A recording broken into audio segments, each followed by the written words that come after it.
Hello అండి. Welcome back to our channel. ఇవాల్టి వీడియోలో హెల్తీ అయిన ఇన్స్టాంట్ మిల్లెట్ బ్రేక్ఫాస్ట్ ఎలా చేసుకోవాలో చూద్దాం. జొన్న పిండితో ఈజీగా క్రిస్పీగా ఉండే దోశని చేసుకుందాం. దోశతో పాటు పచ్చి కొబ్బరితోని చట్నీని చేసుకుందాం. మరి ఈ బ్రేక్ఫాస్ట్ రెసిపీ ఎలా చేసుకోవాలో చూద్దాం. ముందుగా ఒక గిన్నెని తీసుకొని అందులోకి జొన్న పిండిని తీసుకోవాలి. నేను 2 కప్స్ జొన్న పిండిని తీసుకున్నాను. జొన్న పిండిలోకి 2 టేబుల్ స్పూన్ బియ్యం పిండిని తీసుకోవాలి. బియ్యం పిండిని తీసుకుంటే దోశ క్రిస్పీగా వస్తుంది.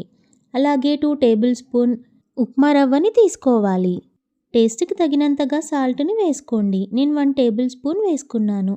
అందులోకి వాటర్ని యాడ్ చేసుకొని పిండి కన్సిస్టెన్సీ ఇలా ఉండేలా కలిపి పెట్టుకోండి. ఇప్పుడు అందులోకి పచ్చిమిర్చి, ఉల్లిగడ్డలు, కరివేపాకు ఇంకా కొత్తిమీరని చిన్న ముక్కలుగా కట్ చేసుకొని పెట్టుకోండి. ముందుగా కలిపి పెట్టుకున్న పిండిలోకి ఇవన్నీ వేసుకోండి. ఇవన్నీ వేసుకొని కలుపుకోండి. పిండి కన్సిస్టెన్సీ ఇంకా లూజ్గా కావాలంటే ఇంకొన్ని వాటర్ యాడ్ చేసుకోండి. ఇలా పిండిని కలిపి పెట్టుకోండి. ఇప్పుడు దోశలు చేసుకోవడానికి దోశ ప్యాన్ని పెట్టుకొని స్టవ్ ఆన్ చేసుకొని హై ఫ్లేమ్లో పెట్టుకొని ప్యాన్ని వేడి చేసుకోండి. తర్వాత కొంచెం ఆయిల్ని వేసుకొని ఒక చిన్న గిన్నెతో పిండిని తీసుకొని ఇలా రౌండ్గా దోశలాగా వేసుకోండి. దోశ పైన 1 టేబుల్ స్పూన్ ఆయిల్ వేసుకొని ప్లేట్తో కవర్ చేసేసి ఒకవైపు 1 మినిట్ వరకు కాలనివ్వండి. 1 మినిట్ తర్వాత ప్లేట్ తీసేసి దోశని టర్న్ చేసుకొని రెండో వైపు కూడా ఇలా గోల్డెన్ బ్రౌన్ కలర్ వచ్చేంత వరకు దోశని కాలనివ్వండి. ఇలా రెండు వైపులా దోశ కాలిన తర్వాత ప్లేట్లోకి సర్వ్ చేసుకోండి. మళ్ళీ ఇంకో దోశ వేసినప్పుడు దోశ ప్యాన్కి కొంచెం ఆయిల్ వేసుకొని మళ్ళీ గిన్నెతో పిండిని తీసుకొని ఇలా రౌండ్గా వేసుకొని హై ఫ్లేమ్లోనే దోశని కాల్చుకోండి. మిగిలిన పిండితో ఇలా అన్ని దోశల్ని వేసుకోండి. అంతే అండి, చాలా సింపుల్ ప్రాసెస్లో ఇన్స్టాంట్ మిల్లెట్ బ్రేక్ఫాస్ట్ జొన్న దోశ రెడీ. ఇప్పుడు దోశకు కాంబినేషన్గా కొబ్బరి చట్నీని చేసుకుందాం. ఒక కడాయి పెట్టుకొని అందులో 4 టేబుల్ స్పూన్ ఆయిల్ వేసుకొని పచ్చిమిర్చిని తీసుకొని 2 మినిట్స్ ఇలా ఫ్రై చేసుకోండి. హై ఫ్లేమ్లోనే ఫ్రై చేసుకోండి. పచ్చిమిర్చి కొంచెం ఫ్రై అయిన తర్వాత పచ్చి కొబ్బరిని ఇలా చిన్న ముక్కలుగా కట్ చేసుకొని వేసుకోండి. రెండింటిని ఇంకో 2-3 మినిట్స్ వరకు హై ఫ్లేమ్లోనే ఫ్రై చేసుకోండి. కొబ్బరి ఇంకా పచ్చిమిర్చి మంచిగా ఫ్రై చేసుకుంటే చట్నీ చాలా టేస్టీగా ఉంటుంది. ఇలా 2 మినిట్స్ ఫ్రై చేసుకున్న తర్వాత 1 టేబుల్ స్పూన్ జీలకర్రని వేసుకొని మళ్ళీ 1 మినిట్ వరకు ఫ్రై చేసుకోండి. కొంచెం చింతపండుని వాటర్లోంచి నానబెట్టి తీసేసి ఈ చట్నీలోకి వేసుకోండి.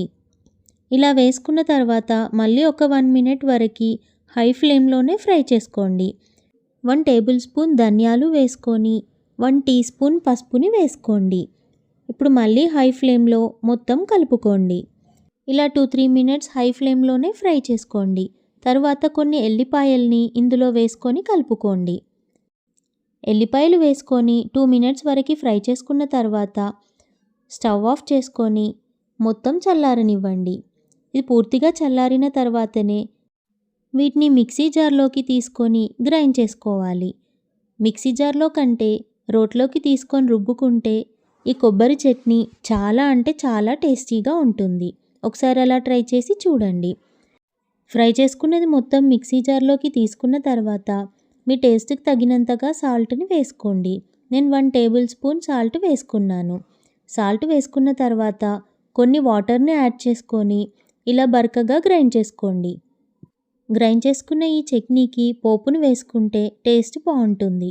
ఇలా పోపు వేసుకోకుండా తింటే కూడా దోశలోకి చాలా బాగుంటుంది. పోపు ఎలా వేసుకోవాలో చూద్దాం.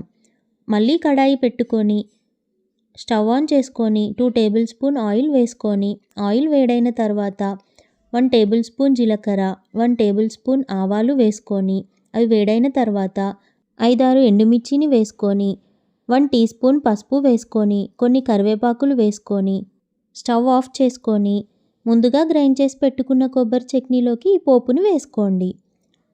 ఈ పోపు వేసుకున్న కొబ్బరి చట్నీతో లేదా పోపు చేయకుండా ఈ చట్నీతో జొన్న దోశ చాలా టేస్టీగా ఉంటుంది. మీరు ఈ ప్రాసెస్లో హెల్తీ అయిన ఇన్స్టంట్గా చేసుకునే మిల్లెట్ బ్రేక్ఫాస్ట్ జొన్న దోశని, కొబ్బరి చట్నీని ఈ ప్రాసెస్లో చేసి చూడండి, మీకు నచ్చుతుంది. మీకు ఈ రెసిపీ నచ్చినట్టయితే నా వీడియోకి లైక్ చేయండి, షేర్ చేయండి, సబ్స్క్రైబ్ చేయండి. మరిన్ని నోటిఫికేషన్స్ కోసం పక్కనే ఉన్న బెల్ ఐకాన్ని క్లిక్ చేయండి.